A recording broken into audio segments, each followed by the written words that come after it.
So, like all good things in government, this is a collaborative effort. On the DST side, there's a bunch of people that have come together to make these events work. Not least is the person who led it right from the start is Dr. Nigel McGinty, and he's actually done so well that he's actually moving on to another job in DST, so it looks like I'll be taking the lead from here on in.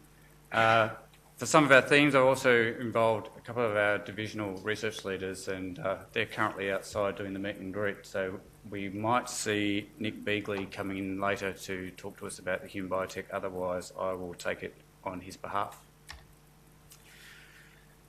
The Emerging Disruptive Technology Assessment Symposia are part of a broader framework where we in DST conduct technology futures research.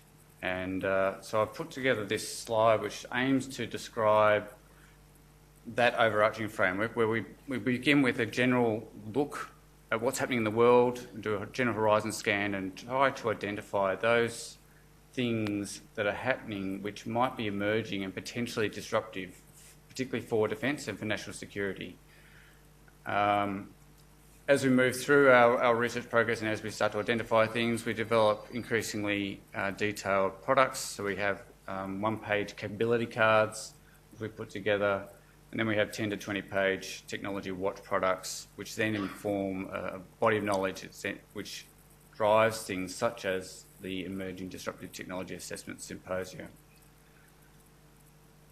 The aim is that these things are not just an intellectual exercise to try and identify and understand emerging technologies, but the outputs from them inform defence decision-making. Within DST, it helps prioritise our own research. It also ideally informs future acquisition decisions and concepts of use. So the idea is that it's very much a body of work that aims to build into the wider defence enterprise. In doing so, as part of the Next Generation Technology Fund, we have invested in this as part of a key activity. So I just thought I'd quickly show up the Next Generation Technology Fund slide that was in the industry policy statement from the last white paper, because we think it's a really important indication of how futures research intersects with capability development and force design to help inform a meta decision-making process for defence. There have been other speakers over today and will be tomorrow who talk more about that fund in general, so I won't go too much into it, but I will put up this slide because the themes that we investigate at Edtas have been aligned with these priorities which were identified in the white paper.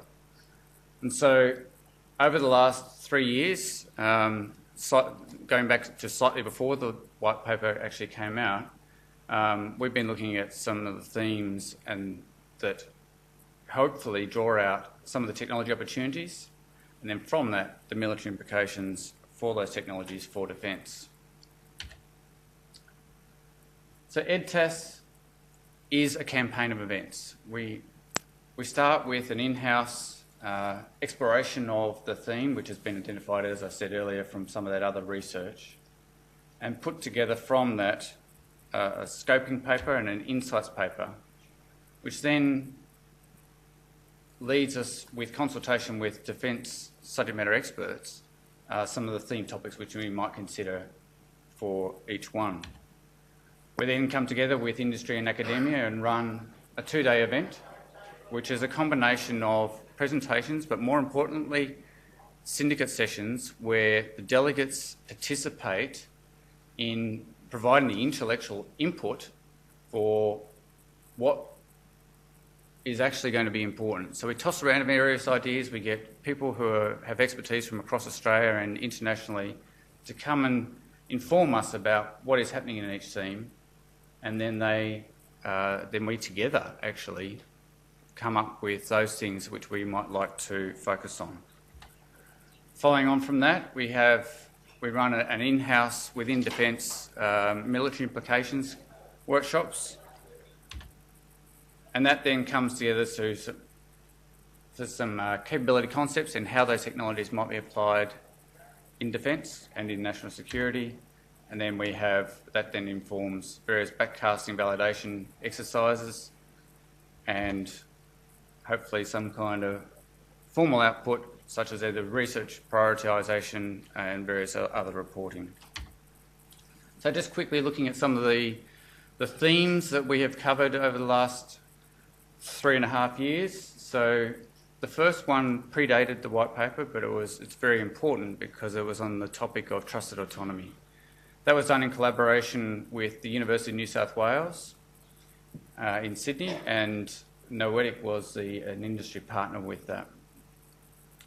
The objective of that theme was to understand and shape the long-term vision for trusted autonomous systems, so not simply looking at autonomy in general, but also how do we place our trust in these systems which will be operating without direct human control. So the idea was to inform the national dialogue and then guide the longer-term investments by defence. The Symposium used a case study or a scenario of providing support to humanitarian assistance and disaster relief activities that Defence undertakes from time to time. There are about 135 delegates and they represented a variety of areas. In the next series of Edtas, following the white paper, the first one was Information Knowledge and Digital Disruption, which we held at the start of last year. That symposium covered off the two of the Next Generation Technology Fund priorities of cyber and intelligence, surveillance and reconnaissance. It was held in partnership with the University of Technology, Sydney, and considered the context was a hyper-connected world, so the implications of hyper-connected world. We considered the role of Internet of Things, among other things, in a 2040 timeframe, looking at the implications of the huge amounts of data that we expect to see in that timeframe, the massive increase in connectivity, and the technologies that are being developed and expect to be mature in that time frame, and how they will interact with society, and then following on from that, how that will impact on how defence works into the future. To the right there, you'll see a range of icons, and each of those represents a different topic area, such as the human-machine interface, big data, haptic systems, the Internet of Things, and there's other things that, like the symbol of Parliament House there, the role of policy and government support for these things and the importance that will play with us as a society in making these things work. There have been some other things that have been happening around the world in this space as well, and so a couple of illustrations there. The concept of OODA Loop 2.0, so those who have got any familiarity with defence background, the Observe, Orient, Decide, Act way of thinking that was came out of the Vietnam era in terms of how fighter pilots work. That cycle is believed to be getting quicker, and we need to make decisions more rapidly. And so how do we do that effectively in a hyper-connected world? And then there's the work there that's being done by DARPA in terms of the Internet of Things. Late last year, we held our second theme in this second round of Edtas was on advanced materials and manufacturing. And this was held in partnership with the University of Melbourne. And again, Noetic have stayed on board with us as our industry partner in facilitating these. We considered a range of topics, and if you have time to come to tomorrow's talk on this success, then Leo de Yong will be giving a little bit more detail in terms of the outcomes of that. But we did cover a range of technologies and options, partly driven by the prioritisation of DST and looking at things like uninhabited systems, additive manufacturing, live virtual constructive implications for materials and things like that. We covered rapid modelling, the role of mass customisation and how that's the impact that's happening in broader society, what that might flow through to in defence. Sustainable manufacturing was a topic, and particularly for operations in remote areas where you might not have that reach back to your logistics supply chain, how you maintain your capabilities, how materials and manufacturing can assist in those environments. The increasing role of smart products, so the Internet of Things and how they tie in. So again, the Edtas themes are starting to link together, we observed with this one. The role of the maker movement. So the maker movement is very much a non-defence thing. So as people work in their garages, developing their own bits of kit, there's been examples out in the marquee of some things that people do with additive manufacturing. That type of thinking is actually seen to be something that will flow through into defence and national security. And the materials NGTF theme is also looking at integrated computational materials engineering and the role that that could play in the rapid design of new materials and ways of reducing risk as we develop new materials and try to bring them into service, particularly for these applications which have limited use. So we don't want to be going into a huge amount of test and design when we're only going to be using the product a few times.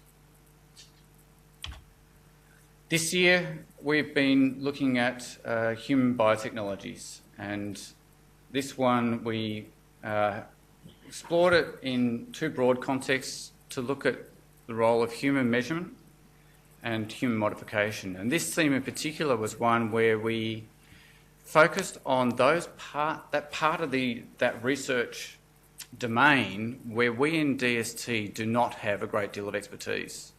And it's very much one where we're seeking to work in partnership with universities and industry to fill a potential gap in our overall research enterprise. So we looked at the role of emerging technologies that might help with understanding how people perform.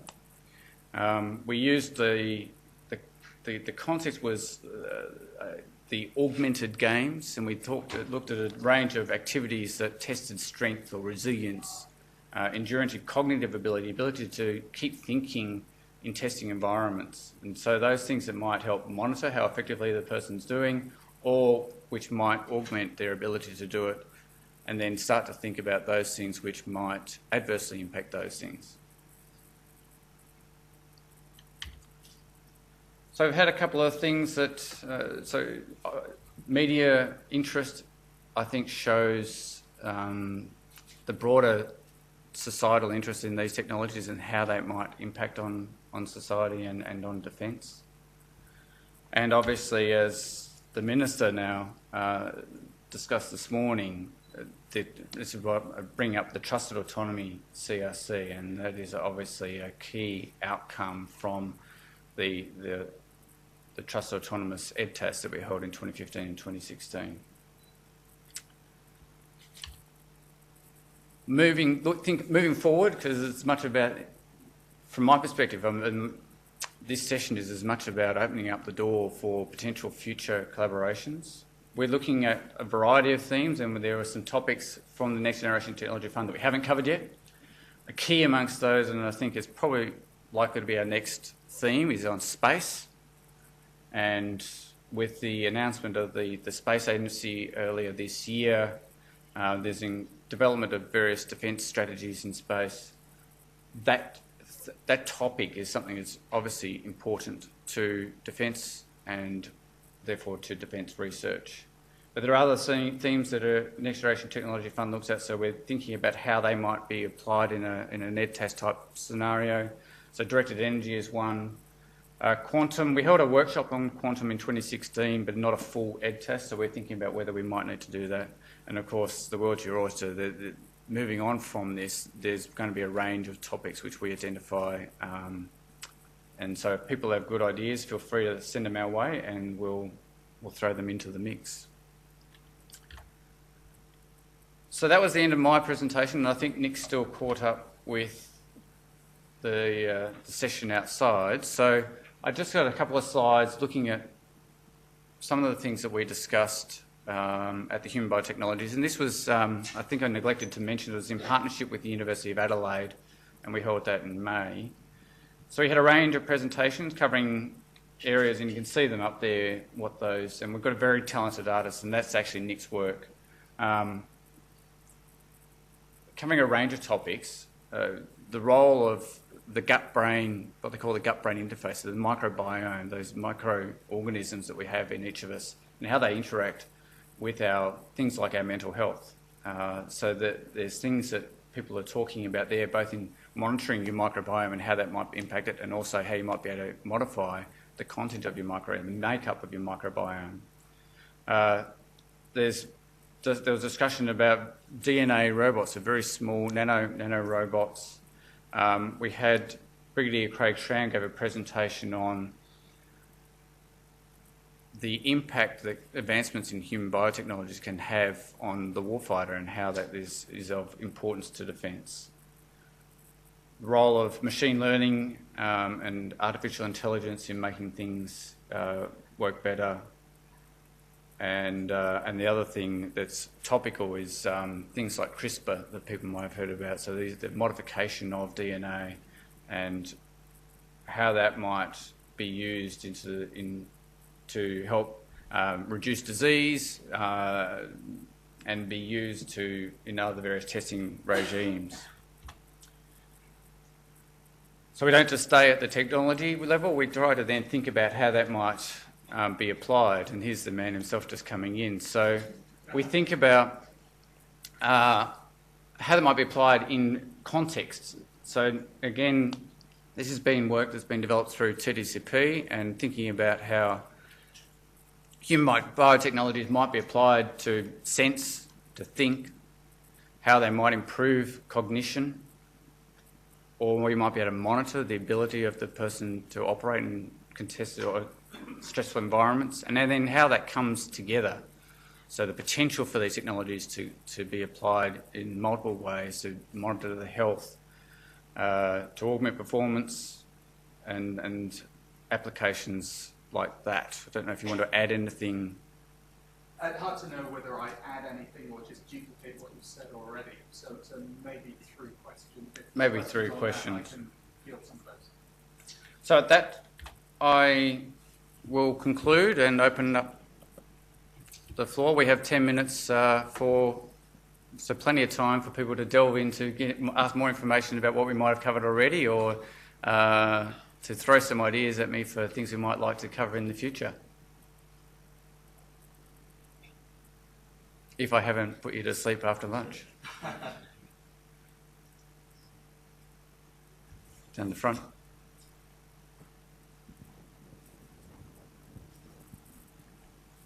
Hello, I'm John from Fraser Nash Consultancy. I noticed on your slide you spoke about quantum, well, you had a quantum graphic. Could you talk a little bit more about that? Because I see that as a very nascent, an emerging technology. There's problems yet that we don't realise we can solve with it, but it's so early on in the program. I'm just wondering where you see that going. Right, so quantum is one of the themes that we've got under Next Generation Technology Fund, and there's a range of activities that DST is just starting to get its head around in terms of where we might want to focus in interacting with industry and academia. And so the Edtas theme would be looking at ways that the various quantum technologies could be applied. And so the things that people talk about there, the headline one is quantum computing, where people talk about the role, how that may differ from classical computing. But there's other things like quantum sensors, those things that make use of quantum effects to detect more efficiently. There's the role of there's quantum key distribution, so the role that could play in cryptography. So the application of quantum technologies in a variety of spaces is something that we're just starting to get our heads around ourselves. And the role of Edtas will be to explore that further with industry and academia, if we think that that's a good way to go ahead.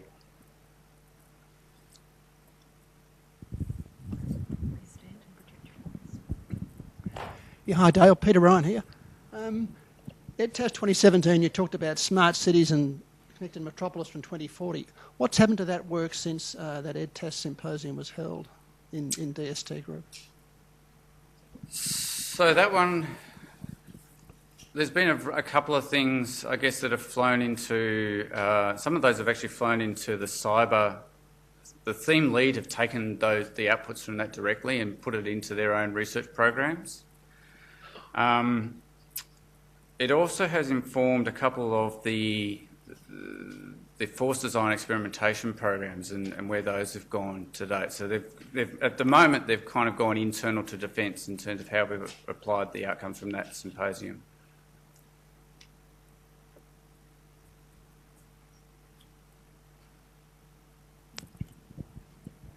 Down the front here. Helen? Thank you, Dale. Oh, there's another one at the back, sorry. I noticed one of the area of interest is mixed reality. Can you or Nick perhaps elaborate a little bit more on that particular topic? Thanks. Yeah, So the mixed reality, I will say that mixed reality, going to Peter's question, is actually something that came up in IKDD, what I call IKDD, it's Information Knowledge and Digital Disruption, and has also come out as a potential application in the human biotechnologies. So in the IKDD Edtas, it was thinking along the lines of augmented and virtual reality, so those technologies and how they complement our ability to understand the world around us and help assimilate information. That's where things like machine learning and artificial intelligence also are used to help inform that. But there was some context in human biotechnologies as well. There was, and it depends where you draw the line with human biotechnologies. Is it, when it comes to augmenting the human, it's not just from the physiological perspective. There are other technologies that might assist that. And as you mentioned, it's not just gathering data from the environment, but it's deriving meaning from that data, and that's where we need machine learning, we need artificial intelligence, and these emerging mathematical techniques to try to guide the warfighter through a chaotic situation in many cases. So you'll have seen on that last slide that you were presenting this sort of virtual or immersive environment, and I think we're really enamoured with this idea of immersion, but if you think of a warfighter, they need to be immersed in the real world and awake to the real threats to their survival. And we have to find a way that can help them recognise what those true threats are and attend to those without being distracted by every little thing that artificial intelligence might say, pay attention to that rock, whereas actually you should be paying attention to something completely different. So there's a real challenge there, and it's really about deriving meaning. So there's plenty of technologies being developed, but how can we understand the context in which the warfighter is operating and really apply that technology to enhance their survivability or their potential to achieve mission success. Down the front here. Jamie Seidel, News Corporation. My question was, I attended the biotech one earlier this year in Adelaide. I think that was your own. And I unfortunately missed all the previous ones, but my curiosity is where to after those conferences. Now, as I understand it, it goes back to defence to analyse, interpret the ideas and the sources. But what's the bridge? What was the bridge between Edtas and say a Next Generation Fund project being initiated or started exploiting what you want, or what you find interesting or useful? Yeah. Do you want me to? Yeah, you can. Okay, and really that's what those last two slides were really about. So firstly, you saw all of the speakers, and really it's a case of fixing in people's minds, well, what did we learn in that? And we had such a wide multidisciplinary set of presentations. And it really is the intersection of those very different disciplines where new opportunities emerge. So we were looking in that symposium to get people together and think about new ways of combining their expertise to deliver something that was of direct relevance to the warfighter. So the second slide that had the quadrants on that was, okay, what are we trying to enhance? Are we going to enhance the way they sense the world, understand it, act in it, or their human potential to operate within that? And that's triggered a few concepts, some of those loosely illustrated on the slides. So we're looking for those opportunities, and in fact, this very event is one of those opportunities to say, well, some of you in the room have the pieces of that jigsaw. Come and talk to us, talk to each other about what you think those might be. We have those mechanisms, and you've heard them described as BIRD or grand challenges or research networks, where we can actually find funding for really good ideas, but we need to know what those ideas are. So we've seeded a few, and would be really interested to talk to anyone who thinks that they can add pieces to that jigsaw. But another important thing, particularly about the human biotechnologies, is that we need to understand this in a classified context as well. So that Edtas was unclassified, and there's certain limits about what you can talk about. We're planning a future classified Edtas, we've really got to understand that space, not least because human biotechnology, there's profound implications for how you might even modify individuals in this. And there's huge ethical implications with that as well. Do we want to go there? Can we go there? Must we go there? These are all questions that we... Exactly that.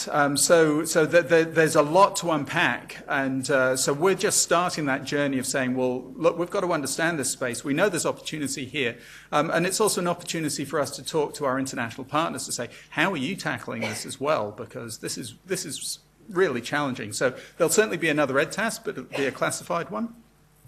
And there may be opportunities coming out of events like this. I'll be talking at a conference next week as well, where we're seeking, really the creativity and innovation from these multidisciplines to come together to solve this, emerging challenge for the warfighter.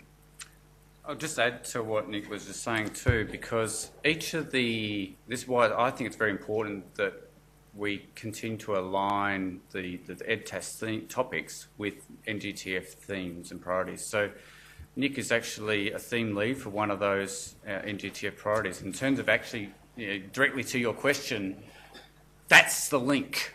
So the theme lead is a fundamental partner with me. So my role is to help lead the science on how to study future technology and its implications. That's the research that I lead. Nick is the lead in human performance, and so hopefully together we form a partnership on how to study that well, how to get good input from industry and academia that then Nick can use to prioritise his future research.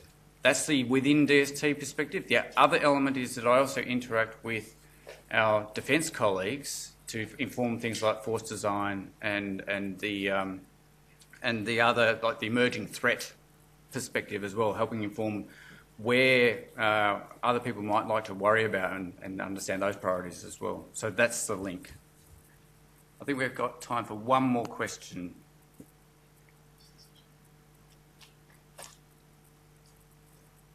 And if not, we'll escape stage left. Thank you.